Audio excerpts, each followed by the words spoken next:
नहमदु नसल्ली अला रसूलिल करीम अम्मा बाद फ़ाऊज़ु बिल्लाहि मिनश शैतानिर रजीम बिस्मिल्लाहिर रहमानिर रहीम रब्बि इश्रह ली सदरी व यस्सिर ली अमरी वहलुल उक़दतम मिन लिसानी यफ़क़हू क़ौली रब्बि ज़िदनी इल्मा रब्बि यस्सिर वला तुअस्सिर व तम्मिम बिल खैर व बिका नस्तईन। अस्सलामु अलैकुम व रहमतुल्लाहि व बरकातुहू। अल्हम्दुलिल्लाह हम पारा नंबर 12 और सूरह यूसुफ़ का खुलासा करेंगे आज। और सूरह यूसुफ़ जो है वो आप सभी लोग समझ ही गए होंगे कि यूसुफ़ नाम आया है तो इसमें यूसुफ़ अलैहिस्सलाम की स्टोरी है, ठीक है, उनका किस्सा बयान किया गया है, इसीलिए इस सूरह का नाम सूरह यूसुफ़ है। और ये मक्की सूरह है, तो मक्की सूरह में आपको पता ही होगा, मैं बार बार याद दिलाऊंगी ताकि आपके जहन और दिल दिमाग में बैठ जाए कि मक्की जो सूरह है उसमें आखिरत की और तौहीद की बात होती है। ज़्यादातर जोर इसी पर दिया जाता है। आखिरत में भी जन्नत की खुशखबरी दी जाती है नेकोकारों के लिए, और अजाब की धमकी दी जाती है बदकारों के लिए, ठीक है। तो ये आखिरत की बात हो गई। और तौहीद की बात के सिर्फ़ और सिर्फ एक अल्लाह को मानना है, उसकी इबादत करनी है और उसी से मदद मांगनी है और उसी की इत्तबा करनी है और हुज़ूर पाक सल्लल्लाहु अलैहि वसल्लम की इताअत करनी है, ठीक है। तो शुरुआत की जो 2 आयतें हैं उसमें अल्लाह ताला ने हमें समझाया है कि इससे नाजिल करदा कुरान पर गौर फ़िक्र करें, ठीक है। अब बात आइए, देखिए इस कुरान पर गौर फ़िक्र करने पर जोर दिया गया है कि इस कुरान पर गौर फ़िक्र करो, है ना। जो लोग बोलते हैं ना कि गुमराह हो जाओगे, तो उसके लिए तंबी है, इस आयत में लिखी है। शुरुआत की 2 आयत में ही बता दिया गया है कि हमने जो कुरान पाक को नाजिल किया गया है उस कुरान पर आप लोग गौर फ़िक्र करें, ठीक है। और यूसुफ़ अलैहिस्सलाम के इस सच्चे किस्से से इबरत भी हासिल करनी है। इसको एहसान और कसस का स्पेशल नाम दिया गया है, ठीक है। फिर हज़रत यूसुफ़ अलैहिस्सलाम का किस्सा शुरू होता है जिसमें उनकी आजमाइश के बारे में बताया गया है। और यूसुफ़ अलैहिस्सलाम के अल्लाह के भरोसे पर अल्लाह की मदद भी आती रहती है। हज़रत यूसुफ़ अलैहिस्सलाम ने ख्वाब देखा कि चाँद और 11 सितारे उन्हें सजदा कर रहे हैं। उन्होंने ये ख्वाब अपने वालिद याकूब अलैहिस्सलाम को सुनाया, जो खुद भी पैगंबर थे। उन्होंने नसीहत की कि ये ख्वाब अपने भाइयों को मत बताना, क्योंकि उनके भाई उनसे हसद करते थे, ठीक है। अब मैं इसमें थोड़ा सा वाजे कर दूं आपको कि याकूब अलैहिस्सलाम जो थे उनको बनी इसराइल भी उनको इसराइल अलैहिस्सलाम भी कहा जाता है, उनका नाम इसराइल भी था एक। और उनकी जितनी भी औलाद और नस्लें उन सबको बनी इसराइल कहा जाता है। और कुरान में भरे पड़े हैं बनी इसराइल के किस्से, उनको तंबी की गई है क्योंकि अल्लाह ताला ने उनको बहुत नेमतें दी थी। उनकी नस्लों दर नस्लों में नबी और रसूलों को निकाला था, पर फिर भी वो नाशुक्रे हुए, ठीक है। तो उसमें उनके अजाब के बारे में भी कई किस्से हैं। तो याकूब अलैहिस्सलाम जो है, जिनका नाम इसराइल भी था, उनके 12 बेटे थे। 2 बीवियां थी, एक बीवी से उनके 2 बेटे थे और दूसरी बीवी से 10 बेटे थे। तो जो एक बीवी से 2 बेटे थे उसमें से एक यूसुफ अलैहिस्सलाम थे और एक बिन्यामीन थे, और बाकी जो 10 बेटे जो दूसरी बीवी से थे। और जो ये दोनों बीवियां थी वो सगी बहनें थी। इनके दौर के बाद फिर सगी बहनों से निकाह करने का मना कर दिया गया था। तो सगी बहनों से निकाह करना अब जायज़ नहीं है, पर उनके दौर में सगी बहनों से ये निकाह हुआ था, ठीक है। तो अब जो ये है, मैं बता रही थी कि इसमें जो याकूब अलैहिस्सलाम है, उनके जो 10 बेटे होते हैं वो 10 यूसुफ़ अलैहिस्सलाम से हसद करते हैं। क्यों? क्योंकि यूसुफ़ अलैहिस्सलाम याकूब अलैहिस्सलाम के बहुत चहीते और अच्छे बेटे थे, सखी बेटे थे, और उनको फिर बाद में पैगंबर भी बनाया, अल्लाह ताला ने उनको नवाजा। तो इस वजह से वो बचपन से ही उनसे हसद करते थे, और वो खूबसूरत भी बहुत थे, ठीक है। तो इसीलिए उन्होंने बहुत यूसुफ़ अलैहिस्सलाम पे जुल्म किया। तो उसके बारे में इसकी कहानी है। हज़रत यूसुफ़ अलैहिस्सलाम ने ख्वाब देखा, जो मैंने अभी आपको बता दिया। तो याकूब अलैहिस्सलाम ने वो ख्वाब को कहा कि ये ख्वाब तुम अपने भाइयों को मत बताना, क्योंकि उनके भाई उनसे हसद करते थे, सिवाय उनके अपनी माँ से जने बेटे बिन्यामीन के। मतलब बिन्यामीन के अलावा बाकी सारे 10 बेटे उनसे हसद करते थे। हसद की वजह से उनके भाई एक दिन उनको बहला फुसलाकर जंगल में ले गए और उनको वहाँ एक सुनसान कुएं में फेंक दिया, मारने के पर्पज़ से, ठीक है।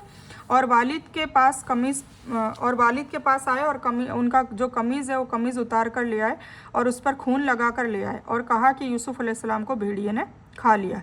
याकूब अलैहिस्सलाम ने सब्र जमील किया और उसका मुजाहरा किया। और एक तिजारती काफ़िला फिर याकूब अलैहिस्सलाम तो रोते रहे, ठीक है, पर उनको दिल में हमेशा ये था कि यूसुफ़ कहीं ना कहीं जिंदा है। फिर क्या होता है, वो कुएं में जब यूसुफ़ अलैहिस्सलाम होते हैं तो एक तिजारती काफ़िला यूसुफ़ अलैहिस्सलाम को मिस्र ले जाता है। मिस्र ले गया और वहाँ उन्हें बेच दिया। यूसुफ़ अलैहिस्सलाम मिस्र पहुँचते हैं और उन्हें एक अमीर आदमी ने ख़रीद लिया होता है, और वो उन्हें अपने घर ले गया। और अमीर आदमी की जो बीवी थी, जिसका नाम जुलेखा था, वो यूसुफ अलैहिस्सलाम की खूबसूरती पर माइल हो गई और उसने दरवाज़ा बंद करके उनको गुनाह पर उकसाया और अचानक पकड़े जाने पर उल्टा इल्ज़ाम यूसुफ अलैहिस्सलाम पर ही लगा दिया। तो ये दूसरी आजमाइश थी, ठीक है। तो लगा दिया जिन्होंने कि ये कहा कि यूसुफ अलैहिस्सलाम ने मेरे साथ ज़बरदस्ती की है, लेकिन औरत के ही ख़ानदान से एक ने उसकी मलामत की और कहा कि ये खुद गुनहगार है, यूसुफ अलैहिस्सलाम बेगुनाह है।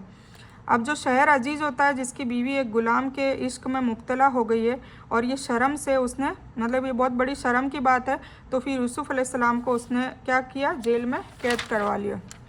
औरत ने यूसुफ अलैहिस्सलाम को धमकी दी कि तुम्हें औरतों की महफ़िल में आना है और मेरी हर बात माननी है।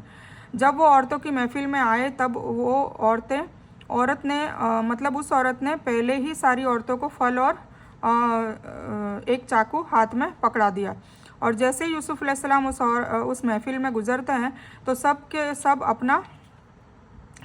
अपनी उंगलियां काट लेती है। इतने यूसुफ अलैहिस्सलाम खूबसूरत होते हैं।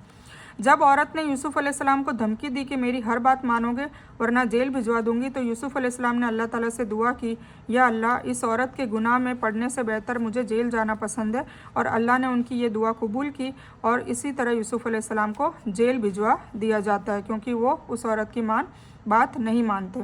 जेल में यूसुफ अलैहिस्सलाम को 2 और कैदी मिलते हैं जिन्होंने ख्वाब देखा होता है और उनसे उस ख्वाब की वो ताबीर पूछते हैं। यूसुफ अलैहिस्सलाम ने उसकी ताबीर बताई और तौहीद की दावत भी दी। अल्लाह ही ने सबको पैदा किया है और इस दुनिया में अल्लाह ही का फ़ैसला चलेगा, उसी का हुक्म मानना पड़ेगा।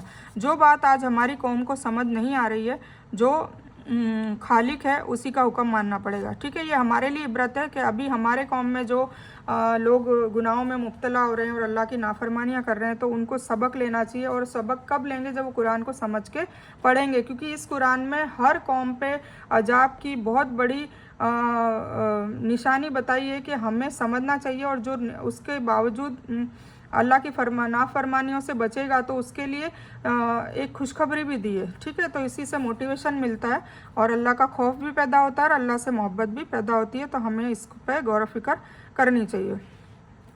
फिर उनमें से जब वो ताबीर बताते हैं 2 लोगों की, तो वो सच निकलती है। एक को तो सज़ा दी होती है, तो सज़ा दे देते हैं और दूसरे को आज़ाद कर दिया जाता है। तो वो ताबीर, खैर आप तर्जुमा पढ़ेंगे, ये तो खुलासे में छोटी सी मैं बता रही हूँ। तो फिर उनमें से जब एक आदमी जेल से छूट जाता है तो उसको यूसुफ अलैहिस्सलाम ने कहा कि तुम बादशाह से मेरा जिक्र करना, पर वो मजीद कुछ सालों तक बिल्कुल बताना भूल जाता है, ठीक है। फिर उस वक्त बादशाह ने एक ख्वाब देखा। फिर अब क्या होता है कि यूसुफ अलैहिस्सलाम को अल्लाह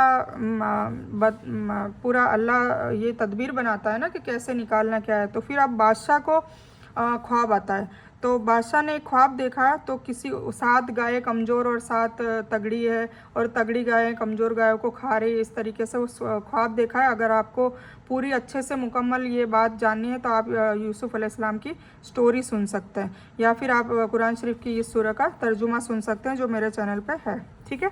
तो फिर उस वक्त बादशाह ने एक ख्वाब देखा, तो किसी को उस ख्वाब की ताबीर समझ नहीं आई और उसी वक्त उस शख्स को जिसको यूसुफ अलैहिस्सलाम ने कहा था कि मेरे बारे में बादशाह को बताना, तो वो भूल चुका था। तो उसको अचानक यूसुफ अलैहिस्सलाम का ख्याल आता है कि इस ख्वाब की ताबीर तो यूसुफ अलैहिस्सलाम ही बता सकते हैं। वो जेल गया और यूसुफ अलैहिस्सलाम से ख्वाब की ताबीर पूछने पे यूसुफ अलैहिस्सलाम ने उसकी ताबीर बताई और ताबीर के साथ साथ उसका सॉल्यूशन भी बता दिया कि इस ताबीर ये है और इसमें जो कहत पड़ेगा 7 साल ये करना है, कहत पड़ेगा सूखा होगा, 7 साल हरियाली होगी, तो उस वक्त हमें गल्ला जमा करना है। ये भी फुल पूरी स्टोरी है, ठीक है। तो वो सारी ताबीर भी बताते हैं और उसका सॉल्यूशन बताते हैं। और फिर यूसुफ अलैहिस्सलाम ये ताबीर बताते हैं, तो जो बादशाह के पास जाके ताबीर बताता, सॉल्यूशन बताता है, तो बादशाह बहुत खुश होता है और उनको फ़ैसला करता है कि उनको जेल से रिहा कर दिया जाए और फिर उनको वो वज़ीर बनाने का सोच लेता है। तो जब वो वापस जेल जाता है उनको पूछने के लिए, तो बादशाह को ये ताबीर का सॉल्यूशन सुनकर बड़ी खुशी हुई और उसने यूसुफ अलैहिस्सलाम को जेल से बुला लिया और अपना वज़ीर बनाने का तय कर लिया। इस तरह अल्लाह मुसीबत के बाद आसानी और इनामत बरसाता है। पर इस दौरान यूसुफ अलैहिस्सलाम ने जेल से बाहर आने से इनकार कर दिया। जब वो जाता है कहने के लिए, तो इनकार कर दिया कि उनकी शर्त है कि जब तक मेरी बेगुनाही को साबित नहीं कर देते मैं जेल से नहीं निकलूँगा। मतलब उनकी ये शर्त होती है कि जो गुनाह मैंने किया ही नहीं था, उसकी वजह से मुझ पर इल्ज़ाम तोहमत लगाया है, जो बहतान लगाया है, कि उसकी मतलब तहकीक की जाए और सच झूठ का पता लगाया जाए और मेरी बेगुनाही साबित हो जाएगी तो फिर मैं इस जेल से बाहर निकलूँगा। तो मुझ पर जो झूठा इल्ज़ाम लगाया है उसकी तहकीक नहीं करते उस वक्त तक मैं जेल से बाहर नहीं आऊँगा। फिर जब तहकीक की तो पता चला कि वो औरतें खुद झूठी थी जिन्होंने उंगली काट ली थी, है ना।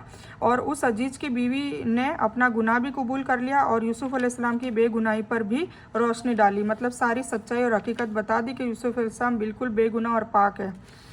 तो इस तरह यूसुफ अलैहिस्सलाम की बेगुनाही भी साबित हो गई और उनकी इमेज पर जो दाग लगा हुआ था वो भी धुल गया और उनको मिस्र अजीज मतलब बादशाह के बाद जो पोस्ट होती है उस पोस्ट पर उनको बिठाया गया। उसको मिस्र अजीज कहते हैं। मिस्र शहर का नाम था और अजीज मतलब वजीर, ठीक है। तो मिस्र अजीज बना लिया गया।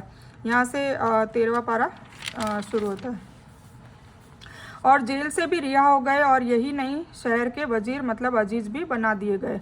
फिर इस दौरान फ़िलिस्तीन में कहत पड़ता है। अब यहाँ पर दूसरी और रोशनी डाले कि जहाँ पर यूसुफ अलैहिस्सलाम को कुएं में डाल दिया गया था, उनके भाई उनके वालिदैन उस शहर में रह रहे थे। वो शहर का नाम है फ़िलिस्तीन, जहाँ अभी गाज़ा में कत्ले आम हो रहा है, उसी शहर की बात हो रही है। तो फिर इस दौरान फ़िलिस्तीन में कहत पड़ता है, मतलब सूखा पड़ता है और वहाँ यूसुफ अलैहिस्सलाम के जो वालिदैन और भाई रहते हैं। तो कहत के दौरान उन्हें खबर मिलती है कि अजीज मिस्र, जो वो तो जानते ही नहीं, उन्होंने तो यही सोचा था यूसुफ अलैहिस्सलाम तो मर चुके हैं, इंतकाल हो चुका है ना। तो उन्हें ये पता नहीं होता कि वो अजीज मिस्र बन गए। तो वो कहत के दौरान उन्हें वाया खबर मिलती है। सारे गाँव के लोग वहीं पर मिस्र के अजीज के पास ही गल्ला लेने जाते हैं। तो उन्हें भी पता चलता है कि कहत के दौरान उन्हें खबर मिलती है कि अजीज मिस्र गल्ला मुहैया करवा रहे हैं और कुछ रिप्लेसमेंट मतलब कुछ चीज़ों की जगह वो गल्ला दे रहे हैं, अनाज दे रहे हैं।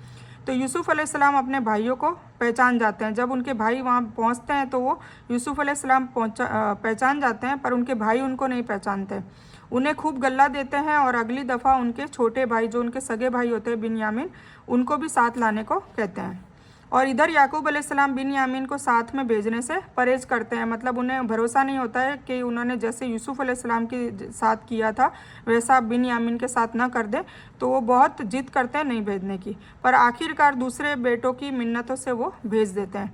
यूसुफ अलैहिस्सलाम एक तदबीर बनाते हैं, एक प्लान बनाते हैं और उस प्लान में ये भी किस्सा है, ये भी आप कुरान के तर्जुमे में जाके सुन सकते हैं कि उसमें चोरी का इल्ज़ाम लगाते हैं, उसमें थैले में कोई लोटा डाल देते हैं और फिर उनको चोर साबित कर देते हैं बिन्यामीन को और उसके बदले उनको रख लेते हैं। तो ये सारा उनका प्लान होता है।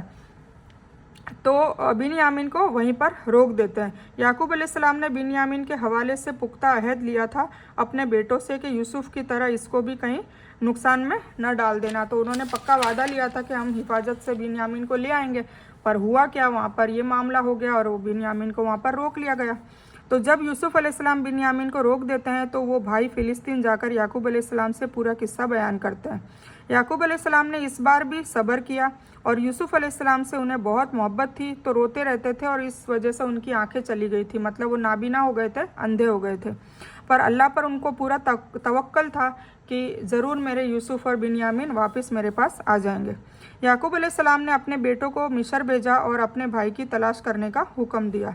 अब ये तीसरी दफ़ा सारे भाई मिस्र वापस जाते हैं और इस बार यूसुफ अलैहिस्सलाम ने उनको जाहिर कर दिया कि वही उनके भाई, सगे भाई यूसुफ अलैहिस्सलाम है जिसको उन्होंने कुएं में डाल दिया था। तो उनके भाई हक्के बक्के रह जाते हैं और फिर वो क्या करते हैं, अपने नबूवत वाली कमीज़ जो होती है जो याकूब अलैहिस्सलाम ने यूसुफ अलैहिस्सलाम को दी होती है, वो कमीज़ उनको निशानी के तौर पर देते हैं ताकि उनके अब्बा उनका पहचान जाए कि ये यूसुफ की कमीज़ है और यूसुफ के अलावा और किसी के पास नहीं होती है। तो वो उनको निशानी के तौर पे देते हैं। और फिर जो कि वो नबूवत नबियों को दी जाती है, अल्लाह की तरफ से थी, तो वो मौजज़े वाली होती है। तो उसको ये भी कहते हैं कि ये एक तबर्रुकात की तरह ले जाइए और आप उनके आँखों पे मल लीजिएगा, तो उससे जो याकूब अलैहिस्सलाम की मौजज़े से आँखें आ जाती है, मतलब वापस से वो देखने लग जाते हैं। ठीक है, तो ये उन्हें तोहफे में दी थी और कहा कि ये कमीज़ अब्बा हुजूर के आँखों पर मल देना, इससे उनकी आँखों की रोशनी वापस आ जाएगी। याकूब अलैहिस्सलाम यूसुफ अलैहिस्सलाम के गम में रो रो कर नाबीना हो चुके थे और जैसे ही वो कमीज़ पर मलते हैं आँखों पर तो उससे उनकी रोशनी आ जाती है। फिर याकूब अलैहिस्सलाम और उनकी बीवी और सारे बच्चों के साथ मिस्र जाते हैं यूसुफ़ अलैहिस्सलाम को मिलने। फिर वहाँ पहुंचकर सारे भाइयों ने यूसुफ़ अलैहिस्सलाम से माफ़ी मांगी और उन्होंने अपने भाइयों को माफ़ भी कर दिया। फिर अल्लाह से उनकी मग़फ़िरत के लिए भी दुआ की और फिर उनके पूरे घराने को मिस्र में भी शिफ्ट कर दिया। ठीक है, और इस तरह उनके बचपन का जो ख्वाब आया था उसकी तदबीर भी पूरी हो गई। उसमें से जो सूरज चाँद थे वो उनके वालिदैन थे, और जो याकूब अलैहिस्सलाम के 11 भाई थे वो उनके सितारे थे जो उनके सामने सजदा कर रहे थे। तो अपने वालिदैन को उन्होंने तख्त पर बिठाया और भाइयों ने उन्हें सजदा किया था। तो इस तरीके से वो ख्वाब की ताबीर मुकम्मल हो जाती है।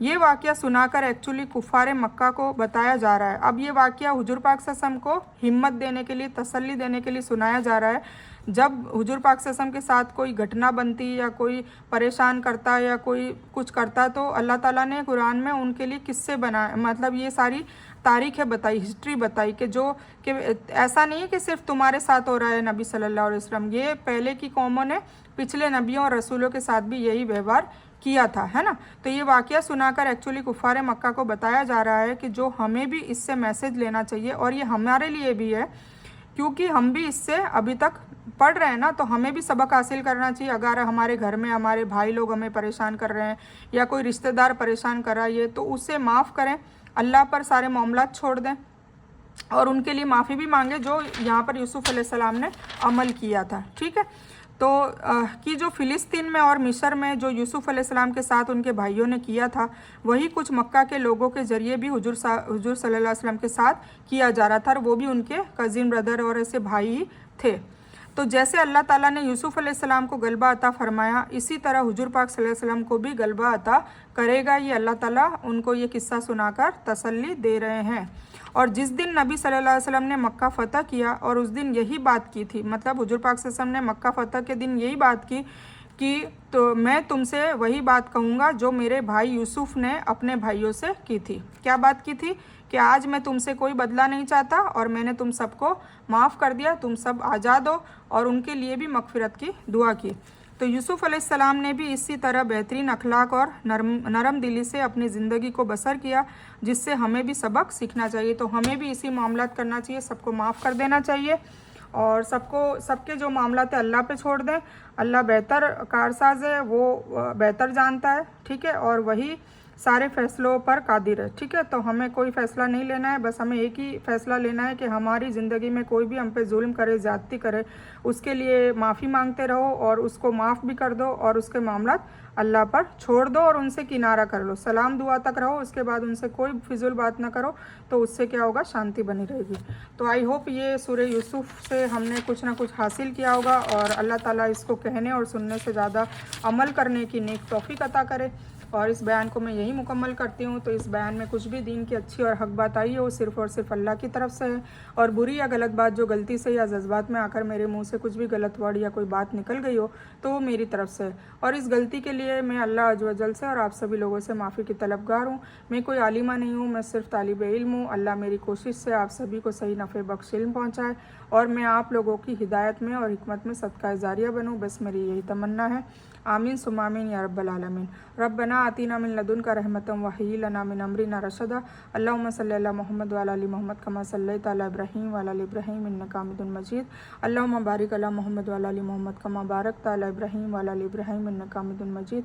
व आखिरु दावाना अल्हम्दुलिल्लाहि रब्बिल आलमीन।